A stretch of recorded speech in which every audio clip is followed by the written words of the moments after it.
If they hit us, we're dead, but if they keep missing us, we're dead. It's great odds.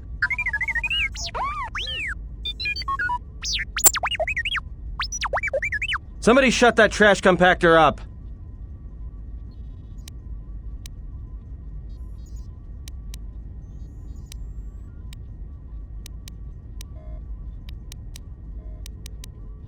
That'll take out the whole field, the colony, and maybe us. We might not even be able to jump to hyperspace in time. Then we die here. Choose now.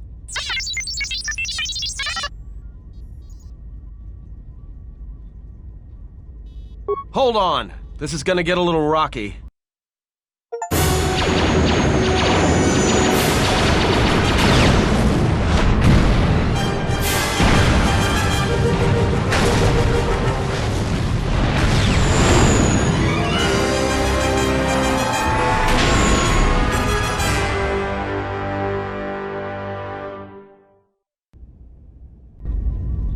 Well, now that we just killed a planet, maybe one of you can tell me what's going on. Because between assassin droids, a Sith Lord that looks like he sleeps with vibroblades, and being target practice for a Republic warship, I was better off in my cell. The Republic warship was the Harbinger. It was seized on its way to Telos by the Sith. They sought you, Jedi.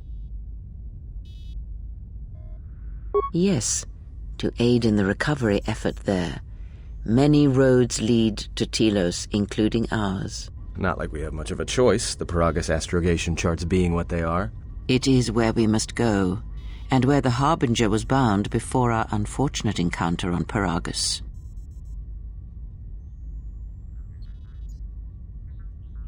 You were difficult to find, but coincidence was on our side. When I learned that you were on the vessel, I knew the Sith would not be far behind. When we intercepted the Harbinger, it was crippled, drifting in space. It was a simple matter to board the vessel and rescue you. Unknown to me, however, the Sith were already on board. Just as we made the jump to hyperspace, they fired upon us, nearly destroying the Ebon Hawk. Whatever occurred on board the Harbinger had rendered you unconscious. Though your thoughts were faint, I was still able to find you, sealed in one of the cargo holds. True, but as one trained in the Force, you know that true coincidences are rare. I do not know how the Ebon Hawk was able to make it to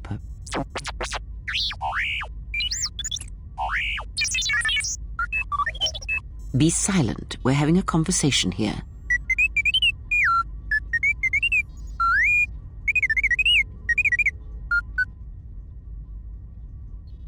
Repaired this ship, my eye. Next thing you know, it's gonna claim credit for saving our skins. If that little noisemaker says it repaired the ship once, then it can prove it by doing it again. Go on, get! Because you are the last of the Jedi. Once you are dead, then they have won. Exile or not, the Sith believe you to be a Jedi Knight, and that is all that matters.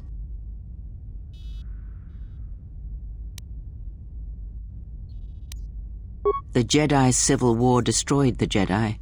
By the war's end, barely 100 Jedi remained. Many fell in battle, and many more were seduced by Revan's teachings.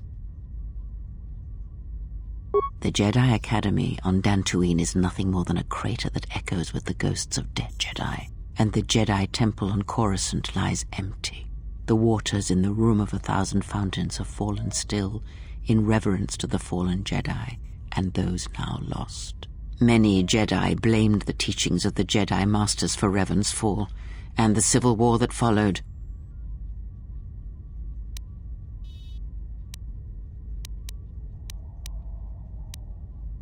Perhaps, but they are Jedi no longer. If the Sith have not already slain them, then they will not help you, nor can you help them. That is not an easy question to answer. This threat is greater than you know, and I do not believe it is a battle that can be fought. Look, enough with the we already. We cannot hope to triumph against them alone. To stop them, you will need weapons, allies, and a teacher. In the end, I fear it may not be enough. You fought in the Mandalorian Wars, and it cost you everything. Are you willing to sacrifice as much again?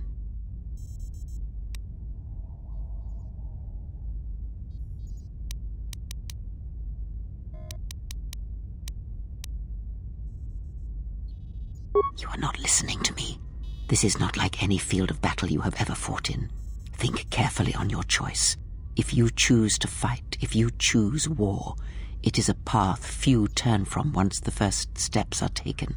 It carries with it a terrible price, and in the end you may find you have nothing left to sacrifice.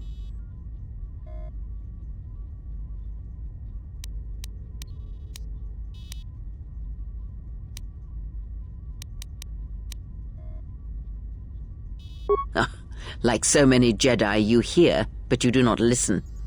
You have much to learn, but we have spoken long enough, and my wound pains me. If you have other questions, find me in the crew quarters. There we will speak more. Hey, don't stop your long, boring rants on my account. I was just getting sleepy-eyed. Also in private, we will be mercifully free from the opinions of imbeciles and fools. Look, not like I care or anything, but you might want to go check on our passenger, especially with that hand of hers. I think she was barely keeping it together. I'm surprised she's able to stand with all that pain rolling off of her.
Diagnostic. HK-47 activated. Running checks through primary systems.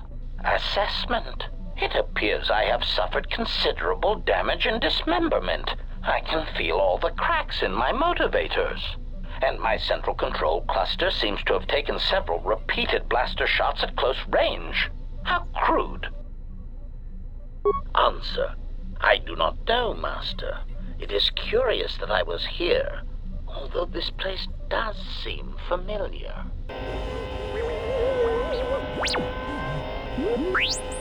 Extrapolation. Perhaps someone was already in the process of rebuilding me. It may be I was needed for some task. Answer. It seems you would know more than I. My memory centers are experiencing some setbacks. Reflection. Of course, for some reason, that does not alarm me. I suspect I have suffered such repeated memory failures before. Still, the loss of my higher combat and assassination protocols is shameful and degrading.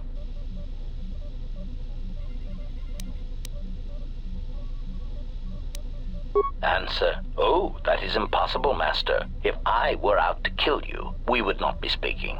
And regardless, I am a unique model. Why, to think that there would be other versions of me would be unacceptable.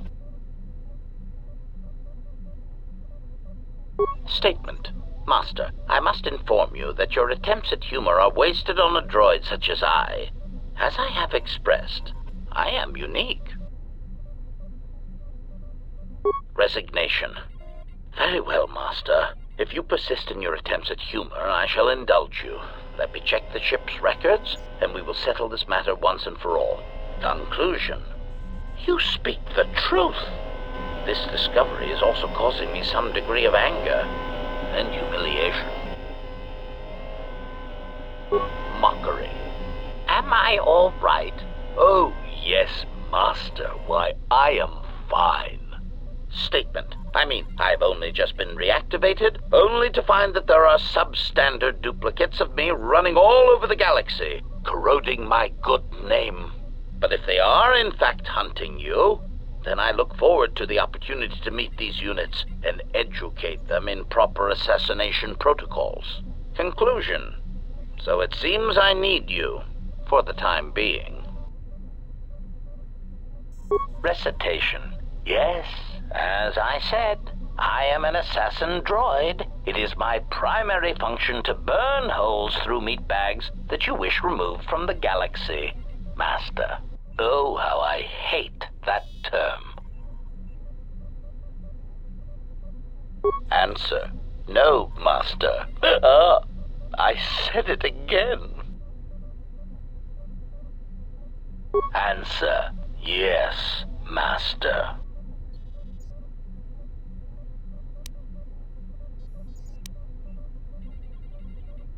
Answer.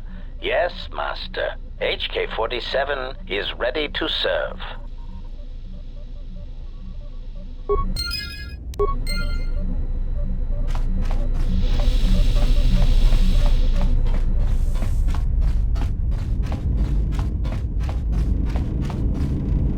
Have you come for more answers? There is little more left to give. That does not surprise me, any more than you hearing my thoughts when we were apart. The pain, however, was unexpected. If I could, I would have shielded you from it.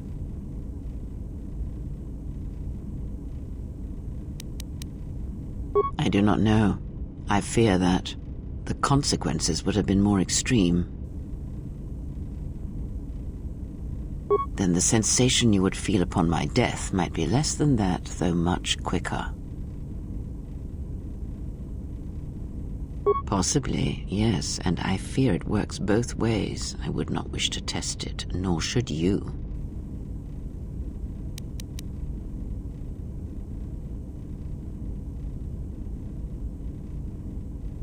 If you think a connection to one such as yourself gives me any comfort, then you would be wrong. I desire this no more than you do. It seems that at times of stress and pain, if they catch us unawares, then the pain is transmitted between us.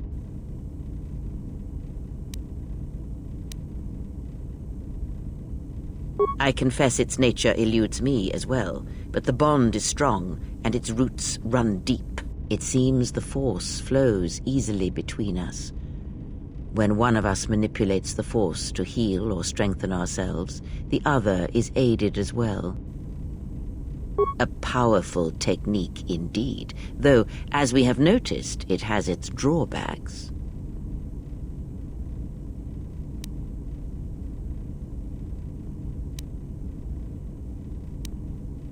Much has happened in the galaxy in your absence, and since the defeat of the Mandalorians at Malachor 5. It is a tale you already know well. Almost a decade ago, the Mandalorians began preying on the Republic, bringing the fires of war to many planets along the Outer Rim. Their predations continued, winning victory after victory, until the Republic finally begged the Jedi Council for aid.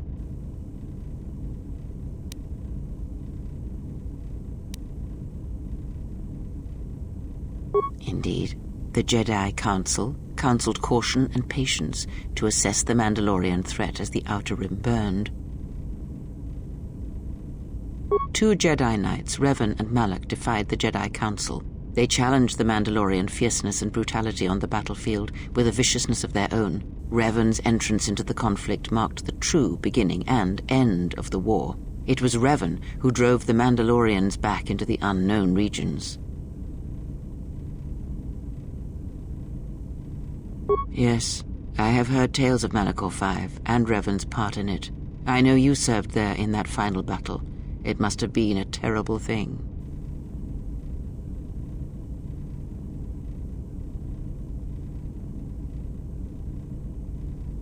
You speak the truth. The war's end was merely another beginning, and what seemed a victory for the Republic was far from it. Many believed the Mandalorians defeated at Malachor 5, but the Mandalorians taught the Jedi much through battle, and so it was that Malak, Revan, and the Jedi that followed them discovered their true natures in the Mandalorian Crusade. But you know this.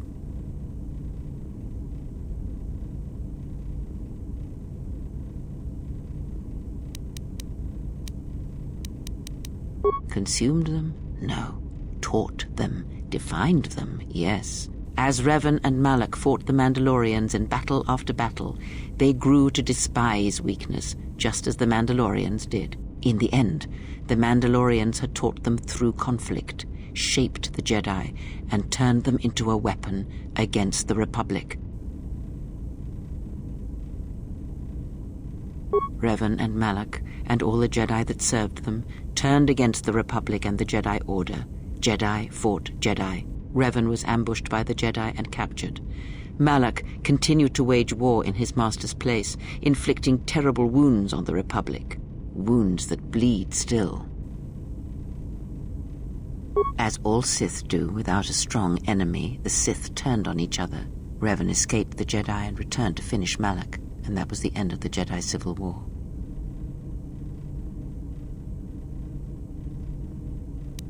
After defeating Malak, Revan left the Republic, and there are none who know where he has gone. It is said that the Sith remnants turned on themselves after Revan defeated Malak, reducing Korriban to ruin as the Republic still bleeds and struggles for life.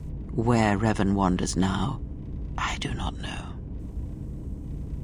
It would seem that way from a certain point of view, perhaps. The Jedi Civil War left wounds that have yet to heal. We shall see if the Republic has the strength to survive.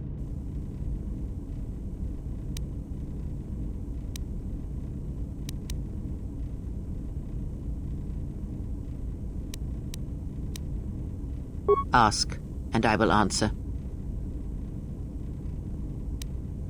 These Sith, they seek the death of all Jedi, as have all the Sith, since the Jedi Order was first split. Yes, the Jedi Civil War is not the first one of its kind. Thousands of years ago, the Jedi had another civil war that split the Order. It was a terrible thing. A faction among the Jedi abandoned the teachings of the Order, following their own path. They waged war on their fellow Jedi, a war that raged across the galaxy. But these fallen Jedi were cast out, defeated, and they retreated to worlds in the Outer Rim. Over time, they took on the mantle of the Lords of the Sith, but in their hearts they never forgot the Jedi. The hatred for the Jedi Order burns in their veins like fire and echoes in their teachings. Revan tasted it, as Malak did.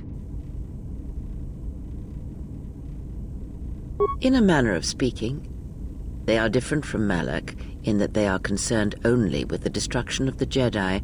For them, it is all that matters, all that ever mattered. It is a different war these Sith wage, a thing of silence and shadow. They strike from the darkness, hiding from the face of the galaxy until all Jedi are exterminated. After all the Jedi are gone, then the galaxy is theirs, no matter whether the Sith or the Republic rules. It is the dark side that shall reign, unchecked. I believe them to be the result of special teachings. Their apparent weakness against you is evidence of this. Those Sith assassins can sense their prey through the Force. It is like a hunger. They feed and grow stronger when they are near Force sensitives. The stronger their prey is in the Force, the deadlier they become. As long as you were cut off from it, you were able to evade their sight. But after Paradus, I fear that you will be no longer shielded from their eyes, or the eyes of their masters. The stronger you grow, the more will come. Ask, and I will answer.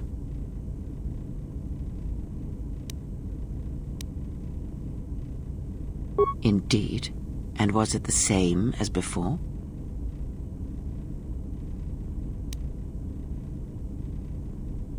If my suspicions are correct, perhaps the damage the Jedi Council did was not as permanent as they thought.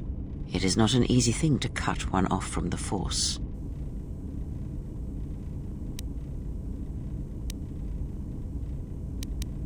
What did you believe? That you suddenly lost your connection with the Force without reason?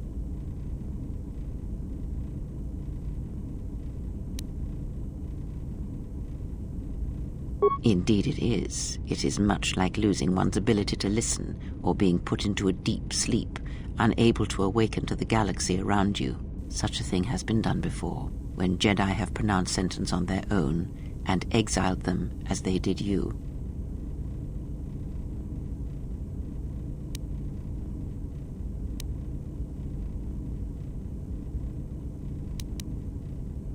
If not the Jedi, then what did you think was the cause of such a loss?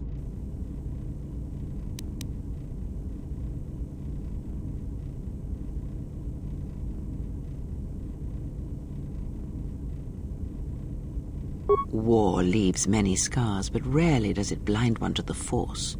If anything, conflict and challenge may make the connection stronger, more intense. No matter what horrors you experienced in the war, no matter who you served, it is unlikely that the Force would be lost to you unless another factor was involved.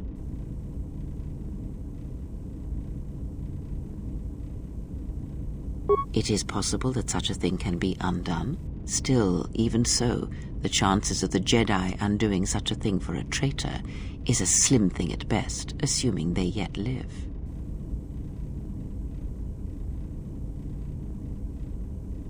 Our link may have had other consequences.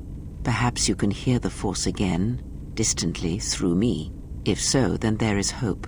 I may be able to teach you, train you to feel the Force again, and if you will not allow me to help you, then other Jedi must train you, or undo the damage they have done.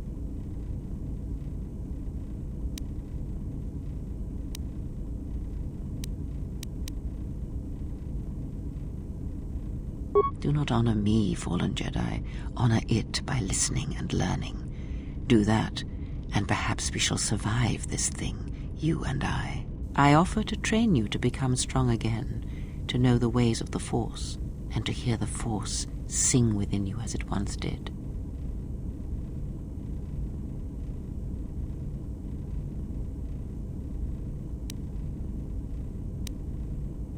Then our training shall begin. Whenever I travel with you, I shall impart what I can to you through my words and presence.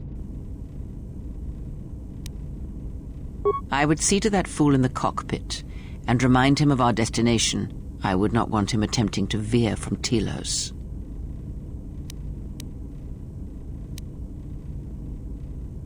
Watch that one. His thoughts are slippery. I do not trust him, and nor should you.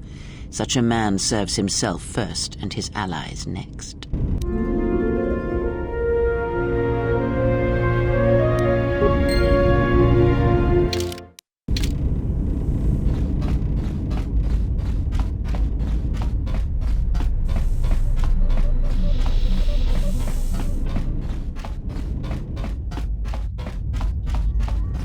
How's our passenger? She's still aging? What a surprise. Just so you Jedi know, the whole cryptic routine isn't mysterious, it's just irritating. If you really can see the future, you should be at the Bazak table.